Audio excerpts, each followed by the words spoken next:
Hello guys, hello दोस्तों व मेरे बहन भाइयों, आप सब कैसे हो। आज की मेरी हिंदी की क्लास में आपका स्वागत है। मेरे इस हिंदी के यूट्यूब चैनल को आप लोगों के सहयोग की आवश्यकता है। अगर मेरी हिंदी की क्लास आपको अच्छी लगती है तो आप लाइक करो व सब्सक्राइब करो, कमेंट करो, फॉलो करो, अर्थात शेयर करना ना भूलें। ज़्यादा से ज़्यादा शेयर करें। आइए आज हम आपको हिंदी की क्लास में शुद्ध वर्तनियों के बारे में जानकारी देते हैं। तो मेरे प्यारे बहन भाइयों, मैं आपको ये छोटी देखने के लिए करने के लिए छोटी छोटी गलतियां एग्ज़ाम में हो जाती हैं, जो कि हम अपना 1, 2, 2, 4 नंबर हम अपने गंवा बैठते हैं सही जानकारी ना मिलने के वजह से। इसलिए आज हम शुद्ध वर्तनों का ज्ञान व जानकारी प्राप्त करेंगे। आइए कुछ हमने शुद्ध व अशुद्ध जानकारियों के बारे में आपको बताएंगे कि कौन सा अक्षर शुद्ध है, कौन सी वर्तनी शुद्ध है या कौन सी अशुद्ध है। तो आइए, जैसे कि आप देख रहे होंगे कि इस प्रामाणिक में और इस प्रामाणिक में कितना अंतर है। ये पे में लगा हुआ रे और माँ निक, तो ये हमारा अशुद्ध वर्ण है। इस प्रकार प्रामाणिक ये हमारा शुद्ध वर्ण है। इस प्रकार इन दोनों में इतना डिफरेंस देखने के लिए मिल जाता है, जिससे हमारी वर्तनी में अशुद्धिकरण हो जाता है। ध्यान से देखें सब लोग। जैसे कि 46 को हम 2 तरीके से बना सकते हैं।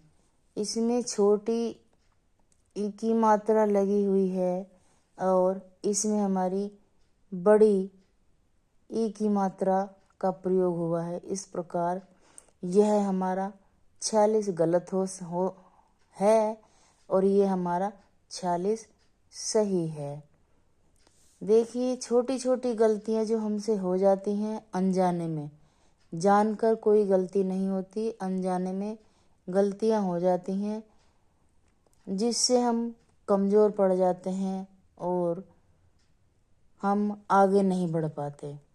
इसलिए देखिए, सच्चिदानंद कैसे लिखा जाएगा। अगर आपको बोलने में ही जो वर्ड गलत लगता है तो वो रियल में ही गलत होता है। जैसे कि देखो, इसमें एक ही से च लिखा हुआ है, लेकिन इसमें हमारा क्या है, ये सच्चिदानंद बोल रहा है और इसमें हमारा बोल रहा सच्चिदानंद, तो दोनों च का प्रयोग इसमें हो गया है। तो इस प्रकार ये शुद्ध वर्तनी है और ये अशुद्ध वर्तनी है। अब देखिए, कहीं ना कहीं हम देखते हैं ये शब्द एकदम बिल्कुल इम्पोर्टेंट लगता है, क्योंकि ये कई बार देखने के लिए आ चुका है मेरे सामने भी, लेकिन हम इसको इस प्रकार शुद्ध कर पाते हैं जिस प्रकार से हमारा 1 नंबर कट जाता है। उसी प्रकार हम आपसे चाहते हैं कि आप भी इन वर्तनियों का शुद्ध व अशुद्धिकरण ध्यान से पढ़ें। जैसे ये हमारा श्रृंगार पूरा बना हुआ है, तो उसी प्रकार इसमें हमारा ये बना हुआ है, तो ये हमारा सही है। इसमें से श्रृंगार पूरा बन गया, लेकिन इसमें ये आधा से और से के सामने रे लगने के बाद हमारा ये पूरा श्रृंगार बन जाता है। उसी प्रकार देखिए, लोग जल्दी जल्दी में बोल देते हैं परीक्षा, तो जल्दी का मतलब शैतान का मतलब एक होता है। तो जब जल्दी जल्दी बोलेंगे तो शैतान तो हमारे ऊपर सवार होगा ही, लेकिन परीक्षा नहीं हो सकता वो। उसको हम शुद्ध भाषा में परीक्षा ही बोलेंगे और परीक्षा ही लिखेंगे। फर्क कितना है, परीक्षा ये बड़ी ई की मात्रा लगी हुई है और ये हमारी छोटी ई की मात्रा लगी हुई है। तो इस प्रकार हमारी परीक्षा इस तरह लिखी जाती है। अब आइए, कुछ शब्द ऐसे हैं कि हम जान ही नहीं पाते कि कौन सा सही और गलत है। अपने आप बोलने से पता लग जाता है कि कौन सी वर्तनी हमारी अशुद्ध होगी या कौन सी हमारी शुद्ध होगी। इस प्रकार देखो, सर्वोत्तम, यहाँ भी वही है, यहाँ भी वही है, लेकिन ये दोनों तय बने हुए हैं। लेकिन यहाँ हम सर्वोत्तम बोलेगा और यहाँ सर्वोत्तम। अगर हम इनकी संधि भी करने लगें तो इनकी संधि भी आसानी से हो जाएगी और तब भी बोलने में आसानी रहेगी। इस प्रकार उत्तरदायी, देखिए यहाँ हमारी बड़ी मात्रा लग गई है। इस प्रकार यहाँ हमारी इसमें ये वर्तनी अशुद्ध हो गई। इस प्रकार यहाँ हमारी छोटी ई की मात्रा लगी हुई है। इस प्रकार यहाँ उत्तरदायी ये शुद्ध वर्ण बन जाता है, शुद्ध वर्तनी बन जाती है। देखिए, शमशान हम कैसे लिखते हैं। इस प्रकार यह शमशान लिखा हुआ अशुद्ध है। ये आधा शय बना हुआ शमशान हमारा शुद्ध बन जाएगा। इसी प्रकार गंगा जल को हम इसकी संधि नहीं बना सकते। गंगा जल दोनों एक साथ लिखे होंगे तो हमारा शुद्ध वर्तनी बन जाएगा। देखिए, सरुसा बना हुआ है ये, तो इसलिए सरुसा ये हमारा गलत है। हमारा सही जो है ये सुरुसा, ये हमारा शुद्ध वर्तनी है। उपरोक्त देखिए, लोग बहुत जल्दी जल्दी में ऐसे लिखते उपरोक्त, लेकिन उपरोक्त ये हमारा ये भी गलत है। और हमारी शुद्ध वर्तनी जो बनती है उपरयुक्त बनती है, उपरयुक्त। इस प्रकार उज्ज्वल भी देखा जाए तो उज्ज्वल भी गलत हमारा ये अशुद्ध वर्ण है, वर्तनी है। इस प्रकार देखिए, इसको और इसको उज्ज्वल, यहाँ हमारा एक जय बना हुआ है, आधा और एक पूरा बना हुआ। उसी प्रकार हमारा ये दोनों जय हमारे आधे ही बनेंगे, तब हमारा उज्ज्वल शुद्ध वर्तनी होगा। देखिए, परिणति कैसे लिखी जाती है। अशुद्ध भाषा में ऐसे लिखी जाती है और शुद्ध भाषा में ऐसे लिखी जाती है। उसी प्रकार आशीर्वाद को अगर हम ऐसे लिखें तो बोलने में भी वही है और लिखने में अलग हो जाता है, तो इसलिए यह गलत हो जाता है और ये हमारा सही हो जाएगा। देखिए, पुनर्जागरण, वैसे तो हमें ये भी सही लगता है और ये भी सही लगता है, लेकिन लिखने में थोड़ा अंतर हो जाता है, तो इसलिए हमारा ये जो हमारा रे लगा हुआ है ये हमारा जय के ऊपर चला जाएगा। इस प्रकार यह शुद्ध वर्तनी बन जाती है। देखिए, सन्यासी ये भी बहुत बार देखने के लिए मिलता है। सन्यासी, तो सन्यासी हमारा ये ऐसे नहीं बन होता, तो ये हमारा संयम के अनुसार हमारा ये बन जाता है कि स के ऊपर अंकी बिंद्रे और आधा न यासी, सन्यासी, ये हमारा शुद्ध वर्तनी बन जाती है।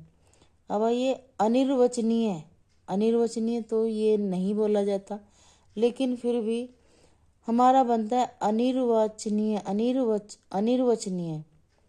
बोलने में दोनों एक हैं लेकिन लिखने में अलग अलग हो जाते हैं, तो इसलिए हमारी ये वाली वर्तनी शुद्ध हो जाएगी, अनिर्वचनीय।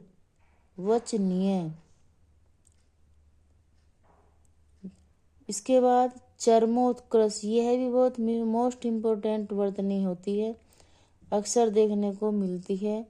इस प्रकार देखो चरमो उत्कर्ष, लेकिन हमारे बोलने में दोनों वर्ण एक समान है, लेखन में गलत हो जाते हैं, इसलिए यह शुद्ध वर्तनी ऐसे बनती है। व्यवहारिक, व्यावहारिक नहीं होता, व्यावहारिक होता है, तो ये हमारी शुद्ध वर्तनी बन जाती है। निसंकोच, निसंकोच को हम विसर्ग लगा के संधि बना के तब लिखेंगे तो ये हमारा शुद्ध वर्तनी बन जाएगी। जैसे होता है आपका, ये भी बहुत बार देखने को मिलता है वांग में। वांग में को ऐसे नहीं लिखा जाता, इसमें तो बोलने में भी अंतर है और लिखने में भी अंतर है। तो देखिए हमारा वांग में सीधा सीधा लिखा हुआ है, तो लेकिन है तो ये गलत, तो ये ऐसे लिखा जाएगा वाग में, वाग में। इस प्रकार अनुसंगिक, देखिए अनुसंगिक नहीं होता, वो आनुसंगिक होता है, आनुसंगिक होता है। इस प्रकार यह शुद्ध हो जाता है। जहाँ आनुसंगिक होगा वह आपकी वर्तनी शुद्ध हो जाएगी। देखिए संकृत्यायन कैसे लिखा जाता है और कैसे बोला जाता है, बोलने में भी अंतर हो जाएगा।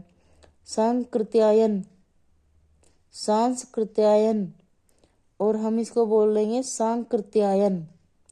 यह हमारा सांस बना हुआ है और यह हमारा सांकृत्यायन। देखिए नेक्स्ट वर्ण हमारा वर्तनी हिरण्यकश्यप,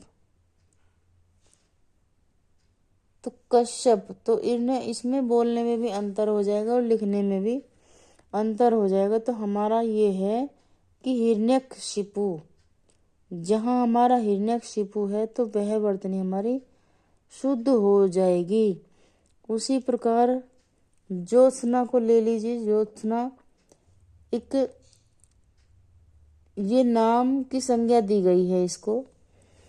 ज्योत्सना हमारा इस प्रकार ये अशुद्ध बना हुआ है, लेकिन हमारा जो शुद्ध वर्तनी होगी, जो आधा तय और से न, यहाँ हमारा आधा तय बना हुआ है और यहाँ हमारा पूरा से बना हुआ है, लेकिन ये हमारा आधा तय और से, आधा से ना, इस प्रकार यह हमारी शुद्ध वर्तनी बनती है। देखिए मिठाई को हम किस तरह लिखते हैं और किस तरह बोलते हैं। मिष्ठान, मिष्ठ अन्न, इसकी हम संदेह बना सकते हैं मिष्ठ अन्न, लेकिन बोलने में हम दोनों ही एक हैं, लिखने में अंतर हो जाएगा। मिष्टान, मिष्टान, और सीधी भाषा में हम इसको मिठाई भी बोलते हैं, लेकिन लिखने के लिए ये ही बनेगा। ये हमारा मिष्टान है, ये हमारा आधा पेट पटाशय है। इस प्रकार ये हमारा शुद्ध वर्तनी है और ये हमारी गलत वर्तनी है। जब भी लिखेंगे या जब भी पूछा जाए कौन सी शुद्ध वर्तनी इन निम्न में से है, तो हमारा जहाँ ये वाला वर्ण बना हुआ होगा यह हमारी शुद्ध वर्तनी बन जाएगी। इस प्रकार वर्तनियों का टॉपिक यहीं पर ख़त्म करते हैं। ज़्यादा से ज़्यादा अगर आपको मेरी क्लास, मेरी आज की ये शुद्ध वर्तनियाँ अच्छी लगी हों तो ज़्यादा से ज़्यादा शेयर करना, सब्सक्राइब करना, कमेंट करना, लाइक करना। आज की वीडियो में यहीं समाप्त करती हूँ। कल की वीडियो में फिर मिलेंगे। धन्यवाद।